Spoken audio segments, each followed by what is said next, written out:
mahallada o'zi nima o'rni bor, qanaqa o'rni bor bugungi kunda soliqchini? Umuman yettiligiga nisbatan, mahallaga nisbatan kayfiyati qanaqa tadbirkorlarni?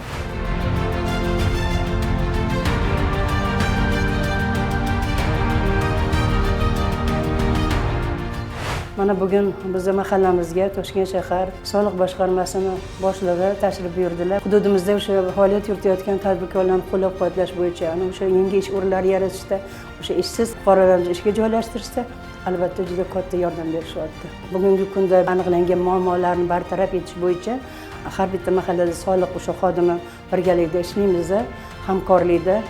Albatta o'sha muammolarni bartaraf etishda ularning bizga yordami juda katta bo'lyapti. Masalan, o'sha yangi faoliyat boshlagan yosh tadbirkorlarimiz bo'lsa, albatta mana shu tadbirkorlarga soliq xodimi bilan birgalikda borib, uni faoliyatini yana ham o'sha yaxshilanishiga, daromadini ko'paytirishiga albatta o'sha tushuntirishlari, o'zimiz yordamimiz ayamiz, birgalikda yordam berib kelmoqdamiz.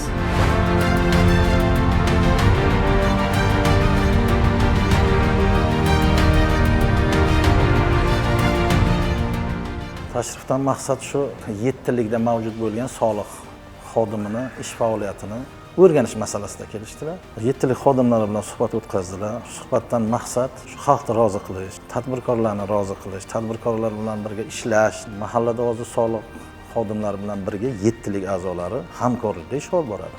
Borib yordam beradi, birga suhbatlashadi, soliq masalasi bo'yicha ish faoliyatini o'rganib chiqadi. Nima yordam kerak bo'lsa, bu yordam beryapti hozir. Agar mabodo bironta tadbirkordan yordam kerak bo'lsa, birga chiqib joyiga o'rganib, nima yordam kerak bo'lsa, 7 hammasi birgalikda qaysi yo'nalish bo'yicha nima yordam kerak bo'lsa qilinyapti bu narsa.